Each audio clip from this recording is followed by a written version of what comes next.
Okay, Joseph, let's do a quick little halftone demo for you. What I have here is this is just a 10 inch by 10 inch document at 300 dpi. So I've got my background layer and I've got a new layer. And on the new layer, I'm going to go ahead and just use gradient tool and create a gradient. All right.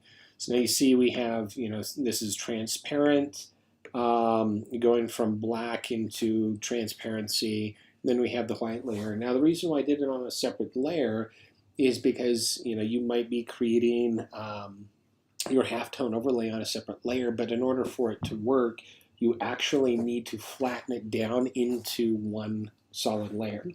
All right, so now that I've done this, I'm just going to click on Filter and come down to Pixelate and select Color Halftone.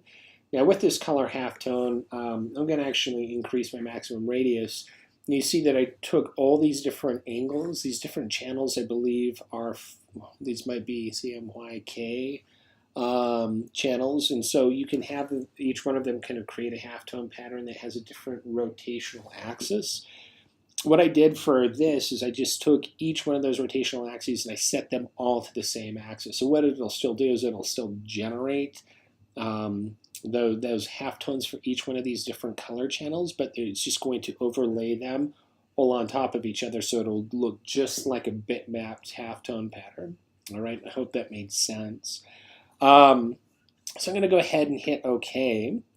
All right, and you can see that it works. Now, it's a little hard to tell exactly what's going on right here because it looks like all the dots are the same size. But as I zoom in, you can see that the dots with the darker values are larger and they get progressively smaller down here towards the bottom of the document, right, until as I scroll up, they just fade away into almost nothing. As I scroll to the top of the document, you can see that those dots get bigger, bigger, and bigger until they actually close in the gap between each dot and the white space goes away. And so when we look at this document, it just at 100%, or not 100%, but we look at it at where it fills up the entirety of the screen, we just see a nice little gradient going from black to white. All right, so I'm going to hop over here to this portrait that I just downloaded from the internet and show you how this would apply to something like this. Now this portrait, I'm actually not sure the resolution, so it's 72 dpi. It's not the largest document in the whole wide world. So, based on the size of the document, the resolution of the document, that is going to have some bearing on how we use that color halftone. I'm going to come down to Pixelate again, select color halftone. I don't want to use this maximum radius anymore. It's now going to be too big.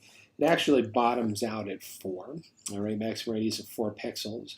But I'm going to leave all the channels alone, or I could set them all to 30, 30, 30. Just make sure that whatever the value is, that it's all the same. Go ahead and hit OK, all right? And you know what? That created a weird little side pattern putting them all at 30, 30, 30. Let's go ahead and hit undo. Go back into color halftone. Set that all back to 45, 45, 45, 45. Hit OK. That looks a lot better. And as we zoom out, it's kind of amazing, how the halftone pattern translates into something that is comprehensible, right? But you see, this layer didn't need to be flattened down or merged with the background layer. It was its own independent layer, but there wasn't any transparency that was part of that layer. Right now, here's how you can go in and actually do some color separation. I am going to hit Command A and copy the contents of that layer and hop over to my channels. I'll go ahead and create a new channel. It'll be an alpha channel, and I'll go ahead and paste, whoops, hit the wrong button, hit Command V to paste that document. All right, we'll turn on the RGB again, turn off the alpha. But what I'm going to do is I will hit Command and click on the alpha channel. And so what it does is it actually, I don't remember if it selects the black or if it selects, I think it selected the white. So let's come back over here to the layers. All right, I'm going to turn off layer 1, create a new layer. I'm going to hit Command-Shift-I to invert the selection. And it's kind of trippy when you see the marching ants, do that. Let's go ahead and maybe go with like a dark red. So I'll hit OK, and I'll go ahead and hit Option-Delete to fill the foreground color. All right, and hit Command-D.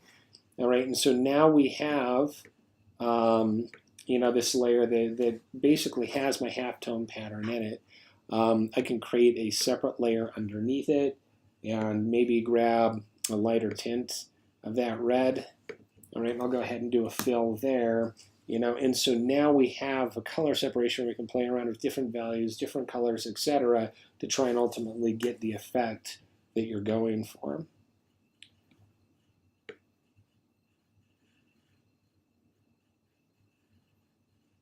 So anyway, that's pretty much it. I hope this is useful to you. I still don't want to discourage you from playing around with the traditional halftone stuff, because that stuff is really fun. But go ahead and use this how you see fit.